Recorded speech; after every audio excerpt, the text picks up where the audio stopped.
للہ رب العالمین والعاقبۃ للمتقین والصلاۃ والسلام علی سید الانبیاء والمرسلین اما بعد فاعوذ باللہ السمیع العلیم من الشیطان الرجیم بسم اللہ الرحمن الرحیم نحن خلقناکم فلولا تصدقون افرأیتم ما تمنون اانتم تخلقونہ ام نحن الخالقون نحن قدرنا بینکم الموت وما نحن بمسبوقین علی ان نبدل امثالکم وننشئکم فیما لا تعلمون وَلَقَدْ عَلِمْتُمُ النَّشْأَةَ الْأُولَى فَلَوْلَا تَذَكَّرُونَ صدق اللہ مولانا العظیم وصلوا علی الحبیب اللہم صلی علی سیدنا و مولانا محمد وآلہ وصحبہ وعترتہ اجمعین۔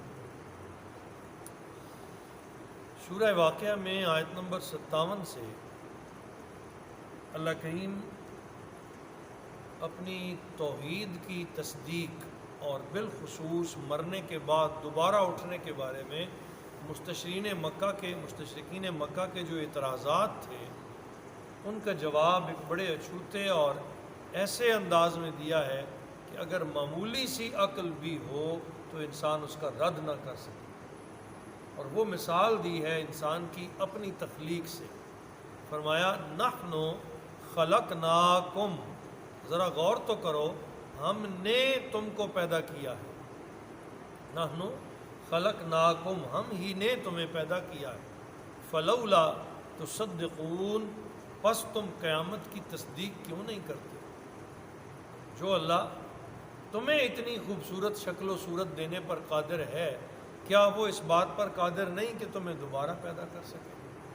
پس کیوں قیامت کی تصدیق نہیں کرتے ہو؟ افرأیتم، بھلا دیکھو تو، ما تمنون، جو منی تم ٹپکاتے ہو، اانتم تخلقونہ، سچ بتاؤ کیا اس کو انسان کی شکل تم دیتے ہو؟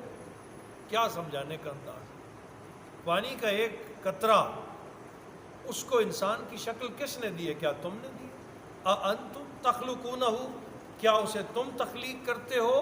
ام نحن الخالقون، یا ہم ہیں جو پیدا کرتے ہیں، یا ہم ہیں جو اسے تخلیق کرتے ہیں۔ یہاں پیر صاحب نے بڑی خوبصورت بات کی ہے، چند سطروں میں میں چاہوں گا کہ اسے پڑھا جائے۔ بڑے خوبصورت انداز سے اس آیت پاک کی تشریح کی ہے۔ وہ کہتے ہیں بچے کی پیدائش میں انسان کا تو بس اتنا دخل ہے کہ وہ منی کا قطرہ شکم مادر میں ٹپکا دے۔ انسان کا مادہ تولید ایسے انگنت نہایت باریک جرثوموں پر مشتمل ہوتا ہے جن میں مادہ کے بیضہ سے ملنے اور عمل تلقی سر انجام پانے کی صلاحیت ہوتی ہے۔ بارہا ایسا ہوتا ہے کہ کروڑوں جرثومے ضائع ہو جاتے ہیں اور عمل تلقی پیدا ہی نہیں ہوتا۔ کس کا دست قدرت ہے جو ان بے شمار جرثوموں میں سے کسی ایک جرثومے کو انتخاب کرتا ہے اور پھر اسے عورت کے بیضہ کے ساتھ ملا دیتا ہے اور پھر اسے ریم کے اندھیروں میں سے کسی ایک خاص مقام پر جا ٹھہراتا ہے۔ پھر آہستہ آہستہ عقل کو دنگ کر دینے والے تغیرات کا سلسلہ شروع ہوتا ہے، یہاں تک کہ اس میں زندگی کی برق دوڑنے لگتی ہے، پھر اس میں مختلف اعضاء نمودار ہونے لگتے ہیں، پھر اس کے دل و دماغ میں صلاحیتوں اور قابلیتوں کا ایک سمندر موجزن ہو جاتا ہے۔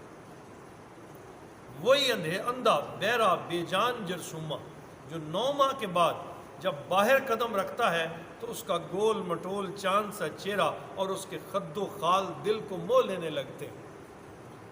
اے کفار، سچ سچ بتاؤ، اس قطرہ آب کو یہ روپ، یہ رنگ کس نے دیا؟ یہ اس کی ماں کا کوئی دخل ہے؟ کیا اس کے باپ کا اس میں کوئی دخل ہے؟ تمہارا جواب ہوگا کہ نہیں۔ پس اسے تخلیق کرنے والی کوئی ذات ہے جس کا نام ہے اللہ، اس نے اسے یہ رنگ و روپ عطا کیا ہے۔ کیا اندھی فطرت کے حیطۂ امکان میں یہ بات ہے؟ اگر یہ نہیں اور یقیناً نہیں تو پھر اس سے بڑی حکام حماقت اور کیا ہو سکتی ہے کہ اس مالک و ذوالجلال کو جانتے ہوئے بھی اس کو ماننے سے انکار کرتے ہو جس نے تمہیں تخلیق کیا ہے، اور پھر یہ کہنے لگتے ہو کہ انہیں دوبارہ زندہ کون کرے گا؟ جو مالک و مختار اس پانی کی ایک بوند کو اس خوبصورت شکل و صورت سے انسان بنانے پر قادر ہے، وہ اس بات پر بھی قدرت رکھتا ہے کہ اسے دوبارہ پیدا کر دے۔ بڑی خوبصورت تشریح تھی، میں نے پڑھی تو لطف آیا، میں نے کہا میں آپ کو بھی یہ سناؤں۔ تو یہ بیان کیا جا رہا ہے اس ایک آیت میں جو ہم نے پریسی کی شکل میں پڑھا۔ کیا تم نے اس پانی کو انسان کی شکل دی ہے؟ ام انتم ام نحن الخالقون، یا ہم ہیں اسے تخلیق کرنے والے؟ نحن قدرنا بینکم الموت، ہم ہی نے مقرر کی ہے تمہارے درمیان موت، اور وہ بھی اللہ کی مخلوق ہے۔ وما نحن بمسبوقین، اور ہم اس سے عاجز نہیں ہیں۔ موت اللہ کو عاجز نہیں کر سکتی۔ کیا ممکن نہیں رہا؟ کیا پہلے ممکن تھا؟ اب بھی ممکن ہے کہ اللہ تعالیٰ تمہارے جسم کے کروڑویں حصے کے ایک سیل سے پھر دوبارہ تمہیں پیدا کر۔ آج سائنس مانتی ہے کہ اگر ایک سیل بھی باقی ہو جو کہ انسانی آنکھ سے دیکھا نہیں جا سکتا تو اسے سے انسان کی پھر دوبارہ تخلیق ممکن ہے۔ وہ اللہ اپنے اندازے کے موافق کرے گا۔ اب فرمایا الا ان نبدل امثالکم، کیا تمہاری جگہ تم جیسے اور لوگ پیدا کر دیں؟ وَنُنشِئَكُمْ فِيمَا لَا تَعْلَمُونَ، اور ایسی صورت میں پیدا کریں کہ جس کا تمہیں علم بھی نہ ہو۔ کیا اللہ اس بات پر قادر ہے کہ تمہاری جگہ کوئی اور قوم لے آئے یا تمہارے ہی چہرے بدل ڈالے اور تمہیں ایسی شکل دے دے کہ جو تم جانتے بھی نہ ہو؟ وَلَقَدْ، اس کا دوسرا معنی یہ کیا گیا ہے کہ اللہ تعالیٰ جب تمہیں دوبارہ زندہ کرے گا تو بسا اوقات ایسا ہوگا کہ دنیا میں تو اس شخص کی شکل اتنی اچھی نہیں تھی لیکن اس کے اعمال اچھے تھے، اس کا کردار اچھا تھا، وہ اللہ کا فرما بردار تھا۔ اللہ کریم فرماتے ہیں جب وہ دوسری زندگی میں اٹھے گا تو اس کا چہرہ چاند تھا چمک رہا ہو، وہ اپنی ذات کو خود پہچاننے سے قاصر ہوگا جس خوبصورت شکل میں اللہ اسے دوبارہ پیدا کرے۔ بسا اوقات چہرے بہت خوبصورت ہوں گے لیکن وہ اللہ کے نافرمان، جب اٹھیں گے تو انہیں اتنی کبھی ترین شکل میں پیدا کیا جائے گا کہ وہ اپنی ذات کو پہچاننے سے قاصر ہو جائے گا۔ اللہ ایسا بھی کرنے پر قادر ہے۔ وَلَقَدْ عَلِمْتُمُ النَّشْأَةَ الْأُولَىٰ، اور تمہیں ہم اچھی طرح علم ہے اپنی پہلی پیدائش کا کہ کس طرح اللہ نے تمہیں پیدا کیا۔ فَلَوْلَا تَذَكَّرُونَ، پس تم غور و خوض کیوں نہیں کرتے؟ کیا سوچتے کیوں نہیں؟ تذکرون، نصیحت کیوں نہیں حاصل کرتے ہو؟ سارے معنی اس کے ہو سکتے۔ غور و خوض کیوں نہیں کرتے؟ سوچتے کیوں نہیں ہو؟ اگر تم اپنی ذات ہی کی طرف توجہ کر لو تم کبھی اللہ کو بلا نہ سکو، تم کبھی اس کے ذات کا انکار نہ کر سکو، اور کبھی یہ نہ کہہ سکو کہ وہ کیسا دوبارہ پیدا کرے گا، وہ کیسے دوبارہ تخلیق کر لے گا۔